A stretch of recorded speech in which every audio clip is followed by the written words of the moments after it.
আসসালামু আলাইকুম everybody, welcome to our YouTube channel. আজকে আমি আপনাদের সাথে ডিসকাস করব স্পিকিং পার্ট ওয়ানের কিছু বেসিক কোশ্চেন। অনেকে স্পিকিংয়ে আসলে ইমপ্রুভ করতে চায়, ভালো একটা স্কোর পেতে চায়, বাট তারা জানে না যে কীভাবে তাদের স্কোরটা ইমপ্রুভ করবে। তো সেক্ষেত্রে আমাদের ইউটিউব চ্যানেলে প্রত্যেকটা ভিডিও ডে বাই ডে এবং পার্ট বাই পার্ট আপলোড করা হবে কিভাবে তারা স্পিকিংয়ে ইমপ্রুভ করতে পারে। অনেক কোচিং সেন্টার আছে, অনেকভাবে পড়ায়, কিন্তু তারপরে স্টুডেন্টরা বুঝতে পারে না আসলে, কারণ তারা বেসিক কোশ্চেনগুলো ঠিকভাবে বুঝায় না, তারা ডিরেক্ট ইসে চলে যায়, অ্যাডভান্স লেভেলে চলে যায়, যার কারণে স্টুডেন্টরা বুঝতে পারে না যে কিভাবে তারা ইমপ্রুভ করবে। তো আমি কিছু বেসিক কোশ্চেন নিয়ে আসছি, যেগুলো এক্সামিনার আপনাকে ফার্স্টের দিকে কোশ্চেন করবে, তারপরে আমি কিছু টপিকে যাব। তো পার্ট ওয়ানে নর্মালি যে কোশ্চেনগুলো আসলে করে থাকে সেটা হচ্ছে গিয়া যে প্রথমে এক্সামিনার আপনার কাছে জিজ্ঞেস করবে, may I know your full name, মানে হচ্ছে গিয়ে আপনার ফুল নেমটা সে জিজ্ঞেস করবে। তো সেক্ষেত্রে যখন আপনি ফুল নেমটা অ্যান্সার দিতে যাবেন, সেক্ষেত্রে আপনার অ্যান্সারটা থাকবে হচ্ছে গিয়া, ধরেন আপনি আপনার ফুল নেম বলবেন, তো বলবেন যে মাই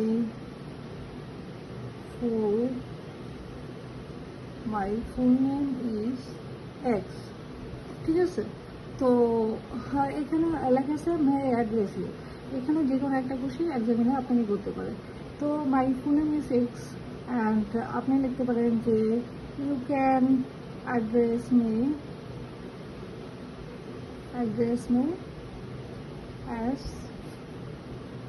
অ্যাজ এক্স, মানে আপনি বুঝাতে চলেন এক্স হচ্ছে গিয়ে আপনার নিকনেম, ঠিক আছে।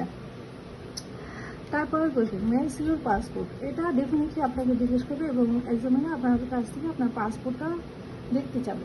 সেখানে আপনি বলবেন yes definitely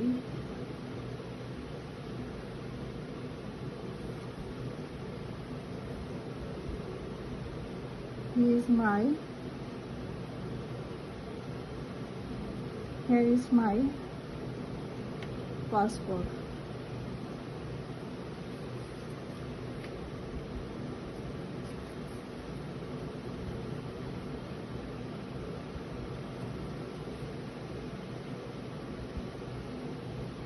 please have a look, মানে হ্যাঁ আপনি আমার পাসপোর্টটা দেখতে পারেন, এটা হচ্ছে আমার পাসপোর্ট। আপনি এক্সামিনারের পাসপোর্টটা দিবেন আর এটা বলবেন যে hair is my passport and please have a look, মানে আপনি এটা দেখেন।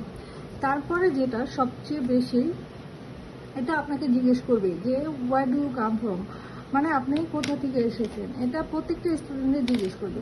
তো এই কোশ্চেনটা যদি আপনি ভালোভাবে অ্যান্সার করতে পারেন, সেক্ষেত্রে আপনাকে এই কোশ্চেন রিলেটেড অনেকগুলো কোশ্চেনের অ্যান্সার দিতে হবে না, কারণ এই কোশ্চেনটার মধ্যে আমি সবগুলোর অ্যান্সার রেডি করে ফেলছি।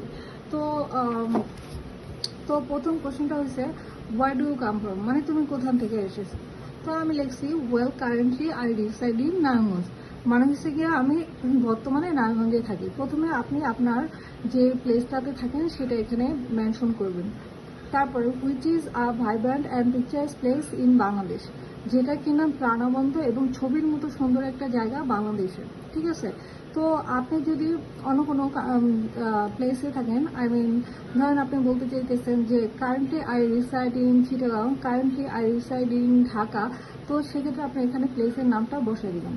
তো currently I reside in Narayanganj which is a vibrant and picturesque place in Bangladesh, যেটা বাংলাদেশের অনেক প্রাণবন্ত এবং ছবির মতো সুন্দর একটা এলাকা। তো Narayanganj is a charming town which is located, মানে তারপরে আপনি মেনশন করবেন যে আপনি যে প্লেসটাতে থাকেন সেটা বাংলাদেশের কোন এশিয়া অবস্থিত। তো নারায়ণগঞ্জ তো অবস্থিত সাউথ পার্টে, এই কারণে আমি লিখছি যে Narayanganj is a charming town which is located in the south part of the country, মানে হচ্ছে এটি দেশের সাউথ পার্টে হচ্ছে অবস্থিত। অ্যান্ড তারপরে যেটা মেনশন করবেন সেটা হচ্ছে কি আপনি ওই জায়গাটাতে কতদিন ধরে থাকেন। ধরুন আমি 25 ইয়ার্স ধরে এখানে থাকি, তাই আমি লিখছি যে I have been living here for the last 25 years, ঠিক আছে। তো আপনারা প্রথমে নারায়ণগঞ্জ কোন প্লেস সেটা আগে মেনশন করবেন, মানে কোন প্লেসে আপনি থাকেন, তারপরে জায়গাটা বলবেন যে কেমন দেখতে, যেমন Narayanganj vibrant and pictures place. তারপরে আপনারা মেনশন করবেন যে এই প্লেসটাতে আপনি কতদিন ধরে থাকেন। তারপরে the town is renowned for its best jute trade and fresh produces, মানে আপনি যে টাউনটাতে থাকেন সেই টাউনটা কিসের জন্য বেস্ট।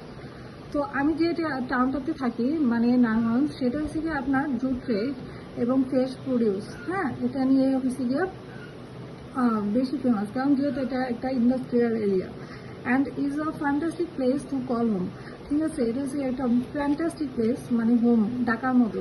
তো I enjoy the peacefulness of the town, মানে আমার টাউনটা এত বেশি শান্তিপূর্ণ যেটা আমি অনেক বেশি এনজয় করি। তারপরে হয়েছে কি আপনি বলবেন and it is also conveniently located, মানে আপনি আপনার প্লেসটা কোন সাইডে অনেক বেশি মানে ক্লোজলি লোকেটেড, যেটা থেকে আপনি একটা সুবিধা পান, মানে বেনিফিট পান। যেমন আমার প্লেসটা লোকেটেড হচ্ছে কি আপনার শীতলক্ষা নদীর পাড়ে, যেখান থেকে আমি মাছ পাই।